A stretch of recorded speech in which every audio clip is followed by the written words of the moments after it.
یہ کویسچن ہوا کہ اگر کوئی شخص کلمہ پڑھ کر قسم کھا لے کہ وہ اپنی بیوی سے کسی بھی قسم کا تعلق رکھے تو اس کو طلاق، تو کیا حکم شرع ہوگا؟ دیکھیں انہوں نے طلاق کو معلق کر دیا ہے۔ اب وہ جو بھی میاں بیوی کے آپس کے معاملات یا تعلقات ہوتے ہیں ان میں سے کوئی بھی تعلق اگر ظاہر کرے گا یا تعلق پریکٹیکلی طور پہ ہو جائے گا تو فوراً بیوی کو ایک طلاق ہو جائے گی، اور جب طلاق ہو جائے گی پھر یہ قسم ختم ہو جائے گی۔ اس کے بعد اگر اس سے پہلے کوئی طلاق نہیں دی ہے تو یہ طلاق رجعی ہوئی ہے، عدت چل رہی ہے، یہ بیوی کو دوبارہ اپنے نکاح میں بغیر نکاح کے رکھ سکتا ہے، اور بس اتنا کہہ لے دو گواہوں کی موجودگی میں زیادہ بیسٹ ہے کہ میں اپنی بیوی سے رجوع کرتا ہوں، یا پھر میاں بیوی کے جو آپس کے باہم کوئی بھی تعلقات ہیں وہ تعلق قائم کر لے تو یہ اس کے نکاح میں واپس آ جائیں گی، اور لیکن ایک طلاق ہو جائے گی۔ اگر پہلے کوئی نہیں دی تھی تو ایک ہوگی، اگر ایک دی تھی تو یہ مل کر دو ہو جائیں گی، لیکن اگر خدا نخواستہ پہلے دو دی تھیں تو پھر یہ مل کر تین ہو جائے گی، اور پھر حلالہ کے بغیر کچھ بھی نہیں ہو سکتا۔ کوشش کرنی چاہیے، میں اکثر یہ گزارش کرتا ہوں جو ہمیں فون وغیرہ کر کے بات کرتے ہیں، میں ان سے بھی عرض کرتا ہوں کہ لفظ طلاق کو 3 طلاقیں دے دیں، خدا را رحم کریں اپنے اوپر بھی اور اپنے خصوصاً اپنے بچوں پر۔ پہلے یہ میاں بیوی لڑیں گے، اس وقت بچوں کے معصوم چہرے، گھبراتے ہوئے ان کے چہرے، روتی ہوئی آنکھیں، ان کے ڈرے سہمے وجود، لرزتے ہوئے وجود کچھ نظر نہیں آئے گا، خوب لڑیں گے شیر اور شیرنی بن کے۔ جب طلاق ہو جائے گی پھر بالکل بھیگی بلی بن جائیں گے، پھر پوچھیں گے مفتی صاحب چھوٹے چھوٹے ہمارے بچے ہیں یہ تو رل جائیں گے بچے، کوئی حل بتائیں۔ ارے بھائی خرابی تو آپ ہی نے پیدا کی ہے، خرابی آپ پیدا کریں، اس وقت بچوں کو نظر انداز کریں، اور ہم آپ کے بچوں کو جو کچھ بھی نہیں لگتے ہم آپ کے بچوں کا خیال کر کے شرعی رعایتیں آپ کو بتاتے رہیں۔ آپ خود اپنے بچوں کے ساتھ انصاف کریں۔ جو میاں بیوی بار بار طلاق کا ذکر کرتے ہیں یہ چیز بچوں میں منتقل ہوتی ہے، جب ان کی شادیاں ہوں گی ان کے ذہن میں بھی وہی جملے گردش کریں گے اور یہ خطائیں کریں گے، اس لیے لفظ طلاق کو 3 طلاقیں دے کے اپنے گھر سے باہر نکال دیں۔ ایک یہ کہتے ہیں کہ بعض اوقات کسی کا جمعے کے دن فلائٹ ہوتی ہے اور ایسے ٹائم پر ہوتی ہے کہ پہلے فلائٹ سے چونکہ جانا پڑتا ہے تو وہ جمعہ ان کا نکل جاتا ہے، وہ ایئرپورٹ پہ ظہر کی نماز پڑھتے ہیں، اور جب ان کو کہا جائے تو وہ کہتے ہیں کہ ہم تو بس چونکہ ارادہ کر لیا تو ہم مسافر ہو گئے، ہمارے لیے جمعہ لازم نہیں رہا ہے۔ دیکھیں حتی الامکان کوشش یہ ہونی چاہیے کہ ایسی فلائٹ نہ لیں کہ جس میں جمعہ نکلتا ہو، لیکن اگر کوئی بہت زیادہ ایمرجنسی ہے، مجبوری ہے اور آپ نہیں رک سکتے ہیں تو پھر یہ ایک مجبوری کی صورت بن جاتی ہے کہ آپ وہاں پر جا کر ظہر پڑھ سکتے ہیں، پھر ترک جمعے کے لیے عذر بن سکتا ہے، لیکن حتی الامکان جسے میں نے پہلے عرض کیا اگر ایئرپورٹ کے قریب کوئی باہر مسجد ہے کہ آپ جمعہ پڑھ کے فوراً جا سکتے ہوں، ریکویسٹ کر کے دیکھ لیں وہاں کی انتظامیہ سے کہ اگر بورڈنگ پاس آپ کا بن جاتا ہے اور پھر کوئی کسی طریقے سے آپ وہاں پہ جمعہ ادا کر سکتے ہوں تو وہ کریں، لیکن مجبور معذور ہوتا ہے، اگر بہت ہی ایمرجنسی جانا ہے، بہت ہی بڑے نقصان کا اندیشہ ہے تو پھر اس کی گنجائش نکل سکتی ہے، لیکن اگر کوئی نقصان کا اندیشہ نہیں ہے، ویسے ہی آپ اپنی سہولت اور آسانی کے لیے جمعہ ترک کر رہے ہیں تو پھر یہ قابل توجہ چیز ہے، اس میں گناہگار بھی ہو سکتے ہیں۔ ایک یہ کہتے ہیں کہ اگر کوئی شخص یوں کہے کہ میں جب نماز کی پابندی کرتا ہوں میرے تمام کام ٹھیک ہوتے ہیں اور برکت ہوتی ہے، لیکن جب میں نماز چھوڑ دیتا ہوں تو پریشانی میری طرف متوجہ ہوتی ہیں، تو کیا ایسا شخص جس نے کہا کہ میں نماز چھوڑ دیتا ہوں تو یہ گویا کہ گناہ کا اظہار ہے، کیا یہ صحیح ہے؟ یقیناً یہ صحیح نہیں ہے، اور اظہار گناہ ہوتا ہے، ان کو ایسا نہیں کہنا چاہیے، لیکن اگر وہ کسی کو ترغیب دے رہے ہیں، سمجھا رہے ہیں، تب بھی خیر اپنی طرف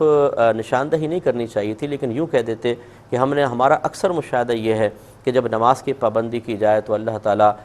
کاموں کا کفیل ہو جاتا ہے، اور نماز چھوڑی جائے تو اللہ تعالیٰ کی تائید ہٹتی محسوس ہوتی ہے، پریشانیاں متوجہ ہو جاتی ہیں۔ اس میں پھر یہ کہ چونکہ اپنی طرف نشاندہی نہیں کی اور مقصد بھی حل ہو جائے گا، اس لیے بہتر ہے کہ اس طرح کیا جائے۔ ایک ہی کہتے ہیں کہ ایک حدیث میں ہے کہ جہنم 2 سانس لیتی ہے، گرم ایک ٹھنڈا، گرمی اس کی جو ہوتی ہے ہماری اس سانس کی وجہ سے ہوتی ہے، اور ٹھنڈک ٹھنڈے سانس کی وجہ سے ہوتی ہے، جبکہ دوسری حدیث میں ہے کہ اگر جہنم کو سوئی کے ناکے کے برابر بھی کھول دیا جائے تو اس کی بدبو کی وجہ سے تمام مخلوق ہلاک ہو جائے، تو ان دونوں میں تطبیق کیسے؟ جب سانس لیتی ہے تو بدبو تو آنی چاہیے اور پھر ہلاک ہونے چاہیے۔ دیکھیں مسئلہ یہ ہے کہ یہ مراد یہ ہے نبی کریم کی کہ اگر سوئی کے ناکے کے برابر کھولا جائے اور اللہ تعالیٰ اس کی بدبو کو باہر نکلنے کی اجازت دے دے، اس کی بدبو باہر پہنچ سکے تو سب ہلاک ہو جائیں، تو دونوں حدیثیں اپنے مقام پہ بالکل ٹھیک ہے کہ وہ سانس لیتی ہے لیکن اللہ تعالیٰ اس کی بدبو کو باہر نہیں آنے دیتا، اور یہ اللہ کے تحت قدرت ہے، لہذا لوگ ہلاک بھی نہیں ہوتے ہیں۔ ایک ہی کہتے ہیں کہ اگر کوئی مریض ہے وہ مدینے سے مکے کی طرف جا رہا ہے اور وہ عمرہ ادا کرنے کی بالکل استطاعت نہیں رکھتا ہے تو کیا حکم شرع ہوگا؟ دیکھیں فقہ حنفی کی روشنی میں اس پہ دم لازم ہوگا، اس کو احرام کی نیت کرنی چاہیے، اور جب وہ آگے وہاں پہنچ جائے تو پھر وہ چونکہ عمرہ ادا نہیں کر سکتا ہے تو وہ حلال ہو جائے، اور دم ادا کر دے، یہ انشاءاللہ بری ذمہ رہے گا۔ یہ کہتی ہیں کسی بچے نے پیشاب کر دیا فرش پہ، عورت نے اس پہ پانی بہا دیا اور تھوڑی دیر بعد اسی گیلے فرش پہ وہ پاؤں لے کے چلی گئی، پاؤں گیلے ہو گئے، تو کیا پاؤں ناپاک ہوگا یا نہیں ہوگا؟ دیکھیں یہ پانی بہانے کے اوپر دیکھا جائے گا کہ کتنا پانی بہایا ہے۔ اگر اتنا بہایا کہ وہ پانی پیشاب کو اپنے ساتھ بہا کر نالی تک لے گیا ہے اور اب جو صرف جہاں تری ہے وہ صاف اور پاک پانی کی ہے تو پاؤں پاک رہیں گے۔ اور اگر ایسا نہیں ہے بلکہ صرف اسمیل دور کرنے کے لیے تھوڑا سا پانی اس پر ڈال دیا گیا ہے، وہ زیادہ بہا نہیں یا بہا بھی تھوڑا سا ہے تو ابھی بھی اس میں پیشاب مکس ہے، تو لازم سی بات ہے کہ جیسے وہ پاؤں رکھیں گے پاؤں ناپاک ہو جائے گا۔ ہاں اگر یہ زمین خشک ہو جاتی اور پیشاب کا رنگ اور اس کی اسمیل وغیرہ مکمل طور پہ ختم ہو جاتی، پھر وہ سوکھی زمین پہ پاؤں رکھنے میں تو کوئی مسئلہ نہیں، اور اگر گیلا پیر تھا تب بھی اگر وہ اسمیل وغیرہ ختم ہو گئی ہے پھر اس پہ پاؤں رکھیں گے تو کوئی حرج نہیں ہوگا۔ یہ کہتی ہیں کہ وہ ایک ادارہ ہے جس میں ناظر قرآن وغیرہ پڑھاتے ہیں، اس میں وہ خاتون غلط مسائل بتاتی ہیں لوگوں کو، تو لوگوں کو کیا کرنا چاہیے؟ دیکھیں مسئلہ یہ ہے کہ زیادہ سے زیادہ آپ یہ کر سکتے ہیں کہ اپنے بچوں کو وہاں پر نہ بھیجیں۔ جب آپ کو کنفرم پتہ ہے کہ یہاں پہ غلط مسائل بتائے جا رہے ہیں، جمہور علماء سے ہٹ کر اپنی ہی اجتہادی کوششوں کو دخل دیا جا رہا ہے، تو اپنے بچوں کو وہاں پہ نہ بھیجیں، ان سے رابطہ نہ رکھیں، تو انشاءاللہ وہ خود ان کو ہوش آئے گا۔ یا پھر جیسے جیسے وہ کوئی باتیں کرتے رہیں اس کو لکھ کر اس کے کسی اپنے قریبی اچھے مستند دارالعلوم سے اس پہ فتویٰ لے کر وہ ان کے پاس بھیجا جائے تاکہ ان کی اصلاح ہو جائے کہ آپ یہ بات غلط کر رہی ہیں، دیکھیں علماء سے فتویٰ لیا گیا ہے۔ پھر بھی اگر وہ باز نہ آئیں، اصلاح قبول نہ کریں، تو پھر ان کا سوشل بائیک آؤٹ ہونا چاہیے۔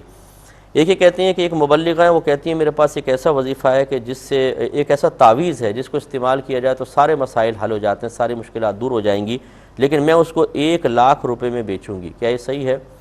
دیکھیں مسئلہ یہ ہے کہ تعویذ کی بیع تو بالکل جائز ہے، اس میں کوئی انکار نہیں، لیکن اس مبلغہ کا یہ دعویٰ کہ میرے پاس ایک ایسا تعویذ ہے جو تمام مشکلات کا حل رکھتا ہے، یہ بالکل غلط بات ہے، اس میں مبالغہ آرائی ہے۔ یہ ہو سکتا ہے کوئی ایسی انہوں نے دعا لے لی ہو جس میں سرکار نے فرمایا کوئی یہ پڑھے گا تو اس کی تمام مشکلات دور ہوں گی، انہوں نے اب اس طرح ہیلہ بنا لیا کہ ایک ایسا وظیفہ ہے ساری مشکلات دور کر دے گا، تو یہ ظاہر حدیث کو لے کے وہ اس طرح کہہ رہی ہوں تو میں اس کی